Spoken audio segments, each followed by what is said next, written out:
Buen domingo, familia, que nos encontramos en este entorno a la palabra.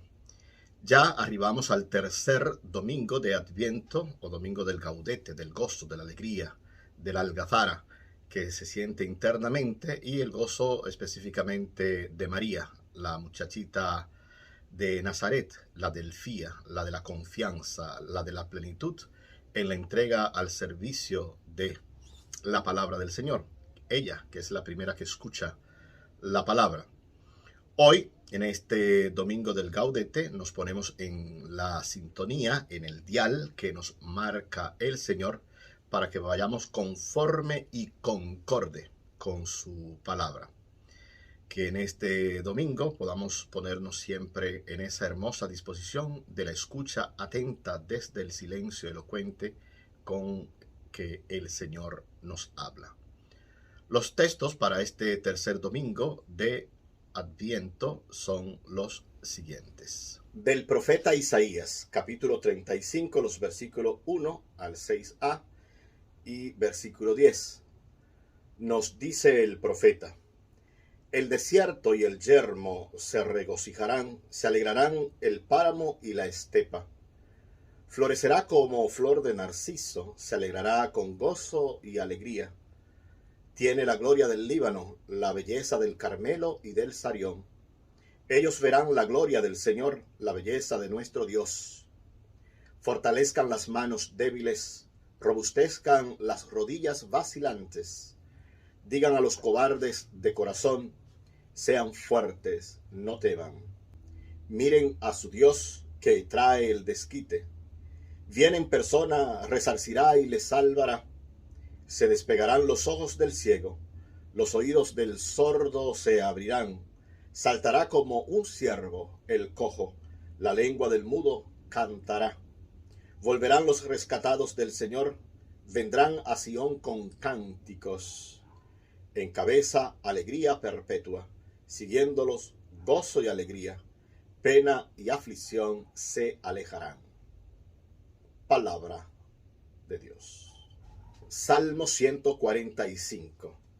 Ven, Señor, a salvarnos.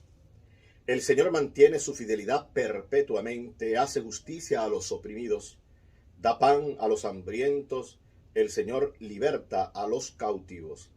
Ven, Señor, a salvarnos. El Señor abre los ojos al ciego, el Señor endereza a los que ya se doblan, el Señor ama a los justos, el Señor guarda a los peregrinos. Ven, Señor, a salvarnos. Sustenta al huérfano y a la viuda, y trastorna el camino de los malvados. El Señor reina eternamente, tu Dios Sión, de edad en edad. Ven, Señor, a salvarnos.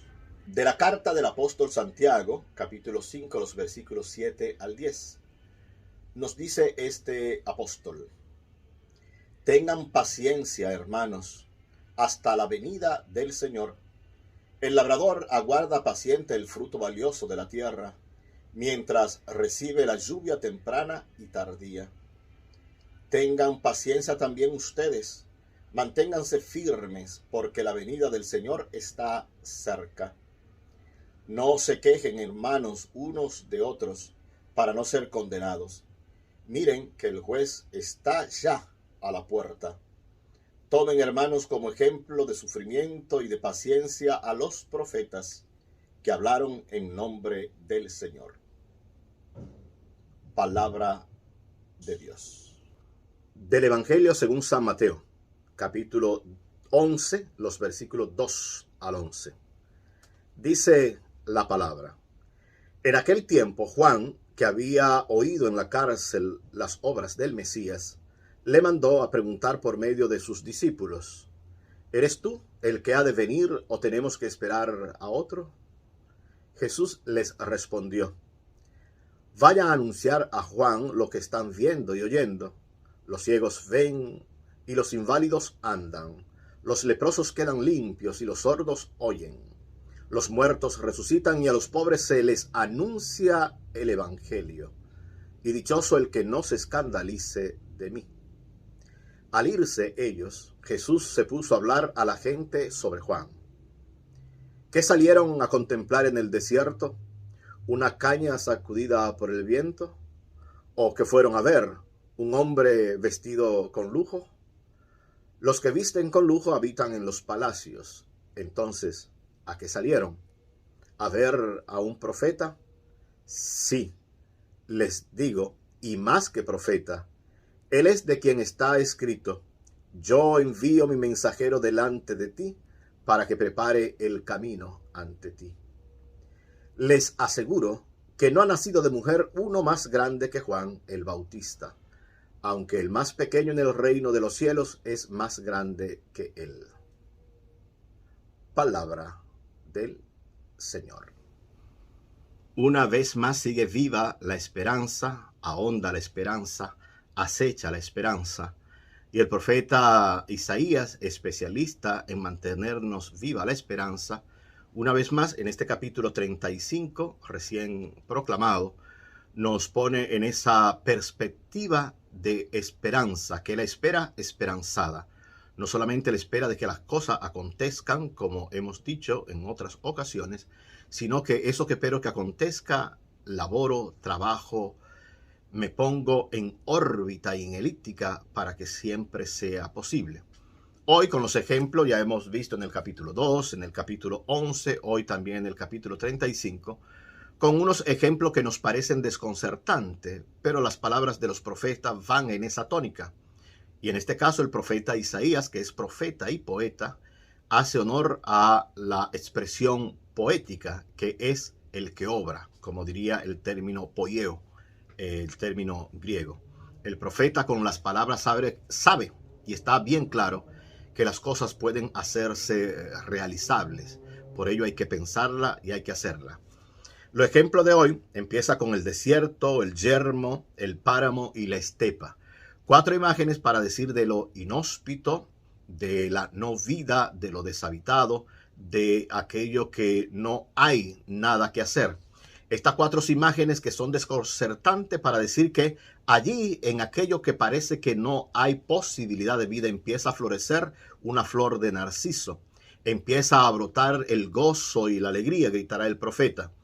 Y nos invita a que en medio de las frustraciones, de nuestras debilidades, hemos de robustecer las rodillas vacilantes, ser fuerte y no tener miedo. No teman, dice el profeta.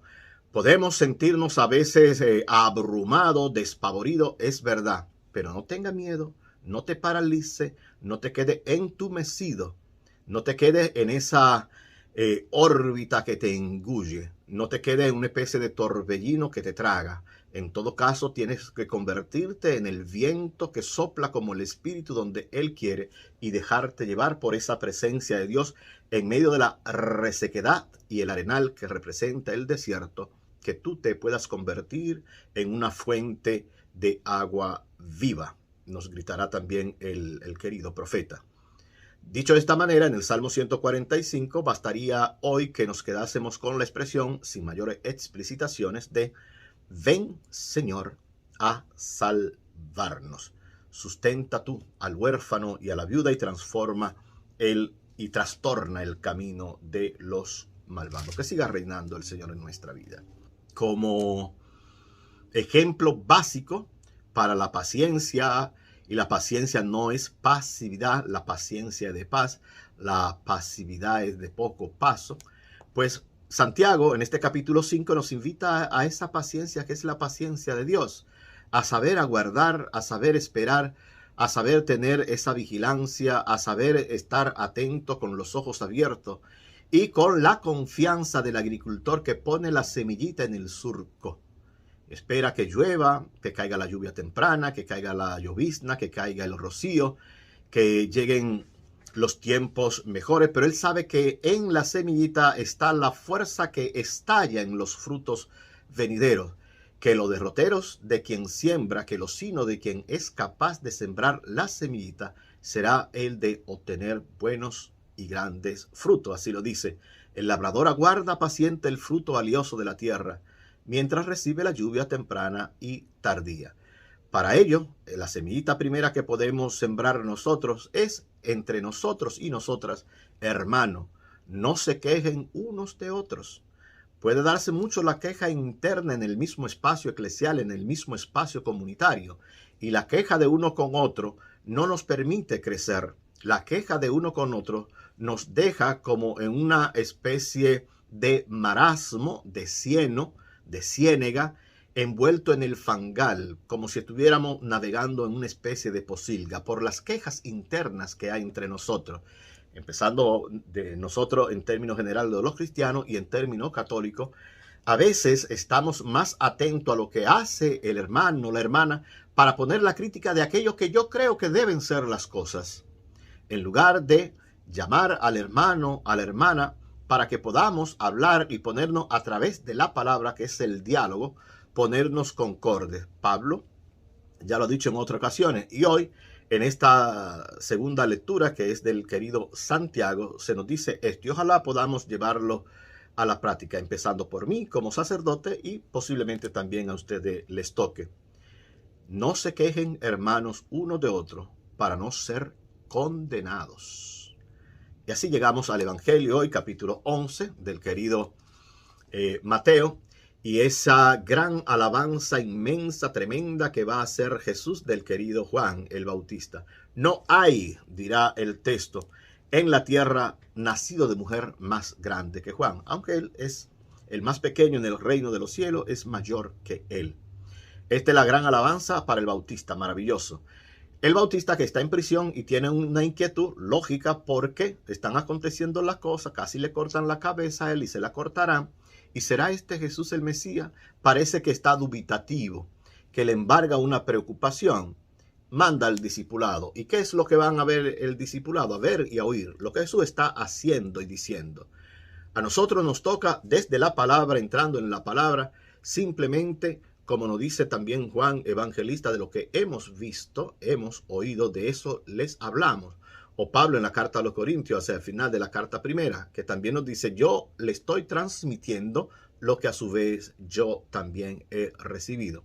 Que podamos entrar en la palabra del Señor en este domingo del gaudete, del gozo, entrar con gozo, con alegría en la palabra, con la sonrisa en los labios, con la boca llena de risa, y entrar en la palabra y dejar que ella nos permita ver y oír lo que va haciendo el Señor, para que nosotros seamos la repetición de aquello que hizo y dijo el Señor, y podamos hacer siempre, siempre posible, al estilo del profeta Isaías, la esperanza en medio de tanta desilusión y desesperanza. Buenos días para todo, buen domingo nos dé el Señor. Que el Señor tenga piedad y nos bendiga, ilumine su rostro sobre nosotros y nos conceda su bendición y su paz. Amén.